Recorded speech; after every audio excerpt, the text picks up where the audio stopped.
Salut et bienvenue dans cette toute nouvelle vidéo. Et aujourd'hui, vidéo un petit peu plus type et bouffe, puisque je vais te présenter tout simplement mes 3 recettes de petit déjeuner que je préfère en période de perte de poids.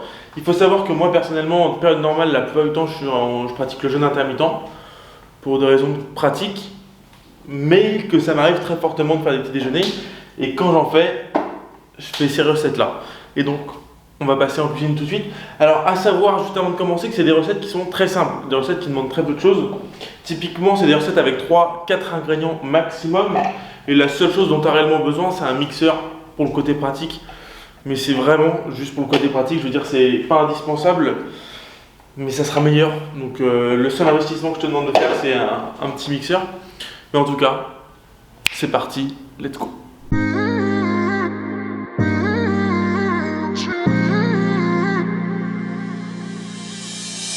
My best friend didn't care about the rules, good on the weekends.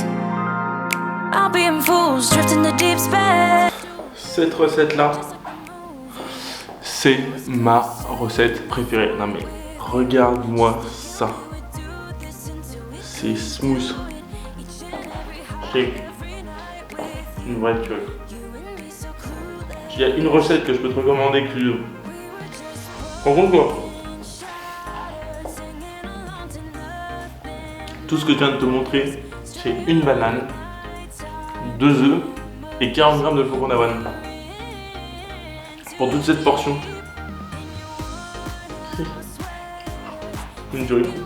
Et il y a même une version végane où tu as juste à changer en fait les œufs par du lait végétal bien évidemment. Je te mets ça juste ici. Une chose qui est vraiment dingue avec cette recette, c'est que tout ce que je viens de te montrer, et bien évidemment ça là, cette suprême onctuosité, il faut savoir que c'est seulement 340 calories en moyenne. Après ça dépend bien évidemment de la taille que tu prends au niveau de la banane, des œufs, mais on est relativement proche des 340 calories. Il faut savoir qu'il y a une banane, 2 œufs et 40 g de flocons d'avoine. Ce qui te laisse de quoi rajouter un petit topping à la cool, beurre de cacahuète, etc. Et ça te laisse beaucoup de place au plaisir. Et surtout, honnêtement, il y a de fortes chances pour qu'une fois que tu as mangé ça, tu sois content, tu vois. Tu as ce sentiment de plaisir après ton repas. Et ça, c'est cool. Et donc, on passe à la deuxième recette. C'est parti. Oh, c'est bon. Bon, la deuxième recette, elle donne un peu moins envie. Je vais te montrer ça tout de suite. Donc là, c'est un bol beaucoup plus simple, comme tu peux le constater. En fait, on a tout simplement 60 g de flocons d'avoine avec une petite ligne de baies de goji, une petite ligne de graines de chia et du chocolat pour le plaisir, du chocolat bien évidemment, qui fond dedans puisque tout est chaud. Alors, ce bol, tu vas me dire, ouais, c'est hyper simple, voilà, il n'y a rien de fou, hein. Normalement, je rajoute des fruits, je te les ai pas mis pour laisser aussi libre cours à ton imagination pour que tu mettes ce que tu veux. À savoir qu'au niveau des flocons d'avoine, tu peux les faire avec du lait d'avoine ou bien, comme moi, avec de l'eau et un peu de cannelle, histoire de rajouter quelques petits trucs bonus pour le sport. Maintenant, ce qu'il faut savoir, c'est que l'avantage de cette recette, c'est qu'avec seulement 60 g de flocons d'avoine, là, honnêtement, je serais full. J'aurais vraiment plus faim après. Ça, c'est vraiment le bol que je prends quand j'ai la dalle le matin et que je sais que j'ai une grosse journée. Tu vois, ça peut être vraiment utile quand j'ai pas spécialement le temps aussi. Au niveau de la préparation, c'est le plus simple au monde. Tu prends ton bol, tu remplis 60 g de flocons d'avoine, tu mets de l'eau jusqu'à ce que ça dépasse au micro-ondes. Et ensuite, tu disposes. C'est le truc le plus facile au monde, ça prend 30 secondes. Ça, c'est pratique pour garder ta diète, maintenir ton alimentation et ta dynamique, même quand tu n'as pas le temps. Donc ça, c'était la petite parenthèse avec quelque chose de simple, mais qui passe plutôt bien. Et même s'il y en a plein qui n'aiment pas les flocons d'avoine, etc., et que la recette d'avant pourrait plus te convenir, ça peut être une bonne opportunité quand tu n'as pas le temps ou même quand tu as la flemme. Recette numéro 3, c'est parti.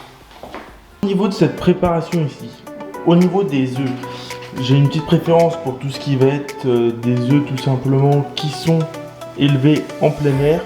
L'autofocus ne se fait pas. Bref, des œufs élevés en plein air, bio. Pour moi, c'est l'idéal. Et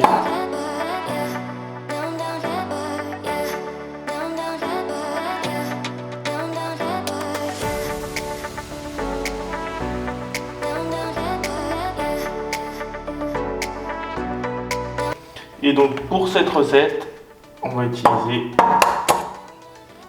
le nombre précisément de 4 œufs.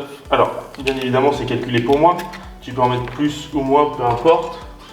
Et à l'aide d'un fouet, on va venir tout simplement, alors déjà, casser petit à petit les jaunes. Et ensuite, tout en douceur, avec un petit mouvement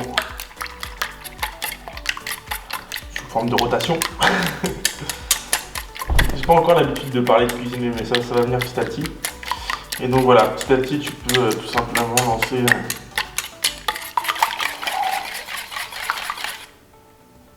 Et ensuite, bon, je vais continuer de mélanger un petit peu. Et puis on se retrouve juste après.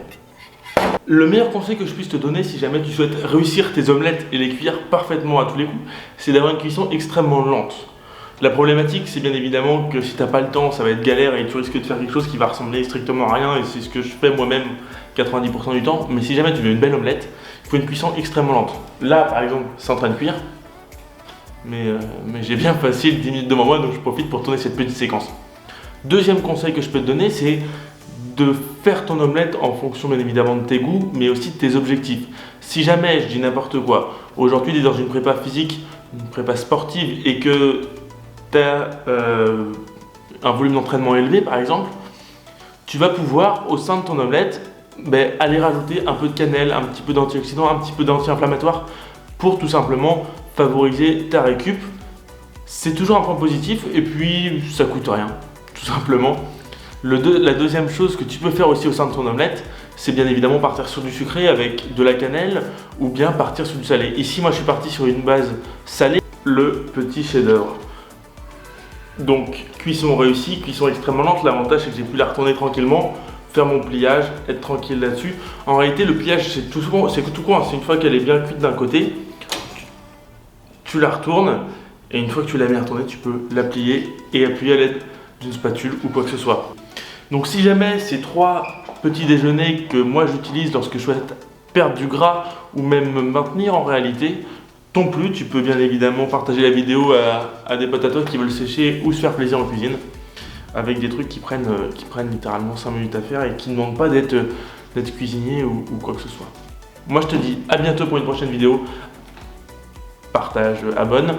Et si jamais tu souhaites que je t'accompagne toi personnellement plus en profondeur dans la suite de tes objectifs et que je t'accompagne vers une transformation physique concrète et réelle, une transformation physique bien évidemment basée sur l'alimentation et le sport pour changer de vie, envoie-moi un message privé.